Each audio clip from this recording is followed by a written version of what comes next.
네, 안녕하세요. 초등사이다입니다. 미취학 시기에 스마트 기기에 노출되는 아이들 어느 정도일까요? 한국교원대학교에서 22년 8월 전국 유치원생 학부모 약 2,000명을 조사한 보고서가 있습니다. 만 4세가 되기 전에 이미 스마트 기기를 보거나 사용하는 아이들이 93%입니다. 그리고 이미 만 2돌이 되기 전에 스마트 기기에 노출되는 아이들이 약 55% 정도 되고요. 대한민국의 아이들 중 절반이 만 2돌 되기 전에 스마트 기기에 노출되고요. 유치원 들어가기 전에 93%가 노출되고 있다는 그런 조사 결과가 나왔습니다. 자, 스마트 기기에 노출된 아이들 어떤 문제가 있는가? 벌써 오래전 보고예요. 2017년 한국놀이치료학회지 학술저널에 유아 스마트 기기 사용 시간과 중독 수준에 따른 ADHD 증상을 연구한 논문이 있는데요. 연구 내용을 간단히 종합해 보면 이런 겁니다. 유아기 아동의 스마트 기기 주중 사용 시간이 많거나 스마트 기기 중독 수준이 높으면 ADHD 증상이 더 심해진다는 내용이었습니다. 물론 이 논문만으로 ADHD의 원인이 스마트 기기다라고 말할 수는 없어요. 하지만 적어도 스마트 기기에 노출되는 시간이 많은 아이들은 ADHD 증상이 더 심화된다는 걸 확인할 수가 있었죠. 스마트 기기에서 보통 만화 보여주면서 그래도 그걸 보면 아이들이 언어를 좀 배울 수 있을까? 미취학 시기에 생각이 들 수 있을 것 같은데요.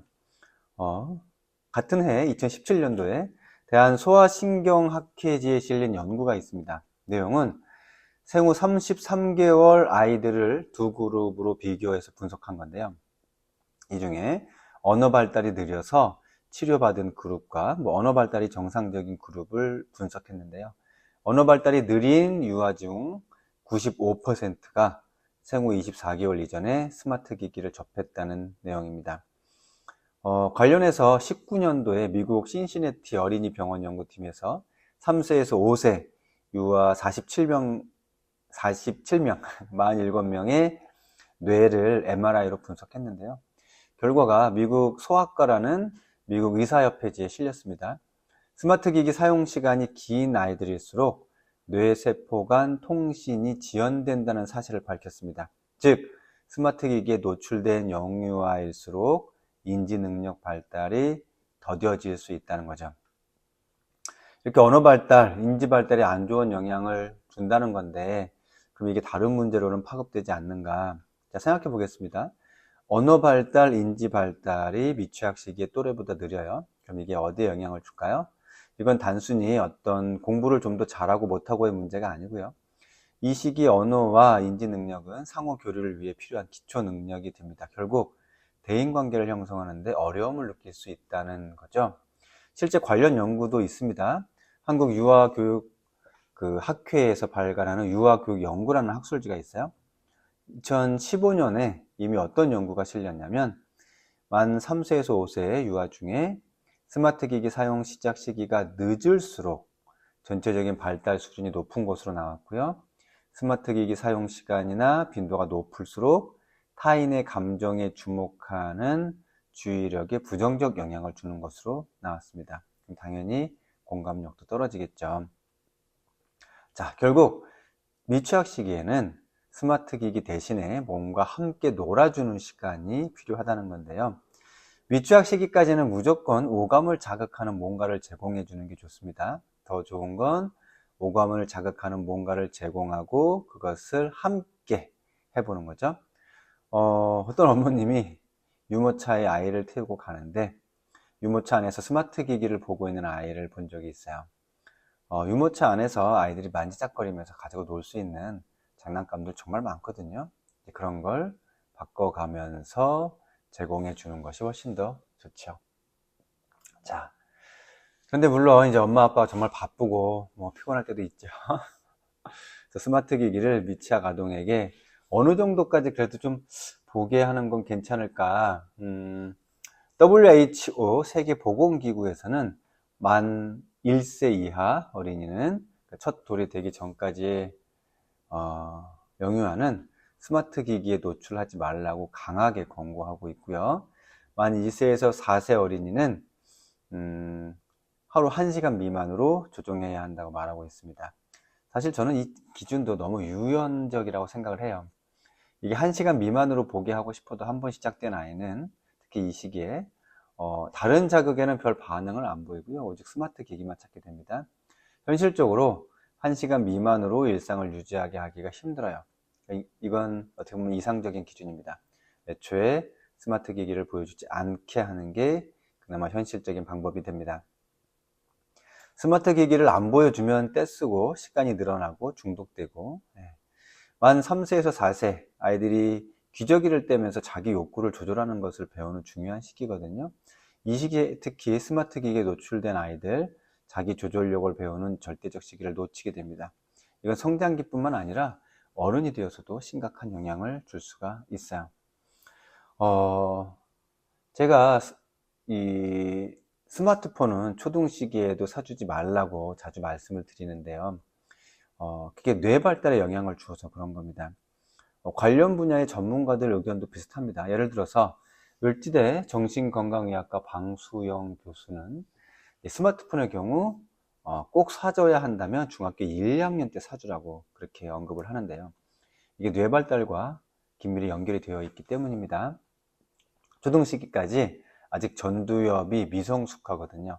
인지 기능을 담당하는 전두엽이 발달되고 어느 정도 성장이 완성된 후에 스마트 기기에 노출시키는 것이 뇌 성장에 부정적 영향을 주지 않을 수 있다는 거죠. 자, 그러면 이제 미취학 시기에 스마트 기기 대신에 어떤 자극들을 주면 좋을까? 그 시기별로 필요한 좋은 감각적 자극을 주는 게 좋습니다. 왜냐면 이걸 적기 신체 자극이라고 하는데요. 쉽게 표현해서 미취학 시기까지 다양한 오감을 활용한 활동을 하면 좋습니다. 그 중에 청각 자극을 좀 설명을 드릴게요. 왜냐면 그 만지고 뭐 맛보고 냄새 맡고 보는 것들은 그래도 뭐 어찌어찌 의식적이든 무의식적이든 이제 엄마나 아빠가 제공을 하는데요. 아이들의 청각적인 자극을 신경을 못 쓰는 경우가 많거든요. 태어나서 첫 돌이 되는 정도까지 자주 엄마 목소리로 노래를 불러주시는 건 너무 좋습니다. 엄마인 내가 노래를 잘 못 불러도 상관이 없어요. 허밍으로 또는 그냥 뭐 자장가 같은 거. 그리고 엄마가 좋아하는 노래를 가사 잘 몰라도 내가 좋아하는 기억나는 가사 부분이 있잖아요.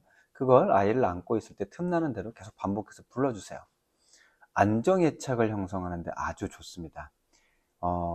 이 시기는 어떤 것을 보고 만지는 모든 것들은 다 처음이고 낯설어요. 하지만 엄마 뱃속에서부터 들어왔던 엄마의 목소리는 아주 익숙하고 친근합니다. 그래서 안정애착을 형성하는데 아주 좋은 도구가 될 수 있습니다. 그럼 이제 2살이 되면 그 2살부터 4살 정도가 되면 이제 리듬에 반응을 합니다. 그래서 리듬감 있는 음악을 들려주면 그걸 듣고 몸을 맞춰서 움직여요. 보통 엄마들이 이때 아이를 부르면서 톤도 살짝 높이고 이제 박수를 치죠. 그거 아주 좋아요. 박수 치면서 아이 불러주는 거 요 시기에. 그리고 이때는 아이들이 뭔가를 두들기면서 소리내게 하는 걸 좋아해요. 이때 시끄럽다고 혼내지 말고 다양한 물체를 손으로 두드려 보거나 안전한 숟가락 같은 걸로 이렇게 탕탕 치면서 놀아주시면 좋습니다. 청각 자극을 잘 쓰면 아이들이 자동적으로 또 몸을 움직이게 되어 있어요. 그러면 5살 정도부터는 어떤 청각 자극이 좋은가? 5살 정도부터 초등 입학 전까지 청각 자극은요, 직접 악기를 연주하는 걸 배우면 좋습니다. 이제 리듬감뿐 아니라 음의 높이, 길이, 강약을 조절하고 구별할 수 있거든요. 소리도 제법 따라 하고요. 특히 악기를 배울 때 대부분 손의 소근육을 사용하기 때문에 소근육 발달에도 무척 좋습니다. 활동성이 많은 남자들의 경우 대근육 발달은 왕성한데 소근육 사용이 적어서 초등학교에 들어가서 어떤 자르거나 붙이는 세밀한 작업을 대충대충 하는 걸 보게 되거든요. 근데 이 시기에 그 악기를 조금이라도 배워놨던 아이들은 다른 여자아이들과 비슷한 그런 소근육 발달의 모습을 보이게 됩니다.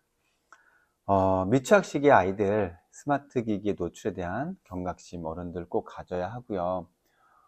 예전에 어떤 분이 계셨는데 이제 그분도 이제 교육을 하시는 분인데 뭐 어차피 우리도 뭐 TV 보면서 TV 많이 보면 뭐 바보 된다고 했지만 그래도 다 성장해서 잘들 살아간다고 스마트 기기 본다고 뭐 애들 안 좋다고 너무 그렇게 심각하게 얘기할 필요 없다. 애들 알아서 잘 클 거다. 이렇게 말씀하시는 분을 보고 제가 깜짝 놀랐습니다. 이미 많은 연구, 관찰 결과 데이터가 나오고 있고요. 이걸 너무 안이하게 생각하고 있다고 생각이 들었어요. 스마트 기기는 TV와 비교할 수 있는 상황이 아닙니다. 제가 어릴 때만 해도 TV는 저녁 5시쯤인가 되어야 나오는, 그나마도 아이들 프로는 저녁 6시쯤 잠깐 무슨 백한더 부위 그런 거 한 편 보고 나면 더 이상 볼 수 없는 그런 시절이었죠. 그거 끝나면 골목에 나가서 뛰어다녔고요. 그리고 TV를 들고 다니면서 계속 봤던 것도 아니고요. 오감을 자극하면서 보호자와 함께 뭔가를 하면서 상호소통과 공감, 활용 능력을 키우면서 뇌를 폭발적으로 활성화시키는 미취학 시기, 이 시기에 스마트 기기에 노출시키면서 우리 아이들의 전두엽을 황폐하게 만들지 않으시길 바랍니다. 너무너무 소중한 시간입니다. 미취학 아이들의 스마트 기기에 대한 이야기 말씀드렸습니다. 초등사이다는 초등학부모님들과 함께 합니다. 오늘도 내일도 뚜벅뚜벅 걸어가 보겠습니다. 감사합니다.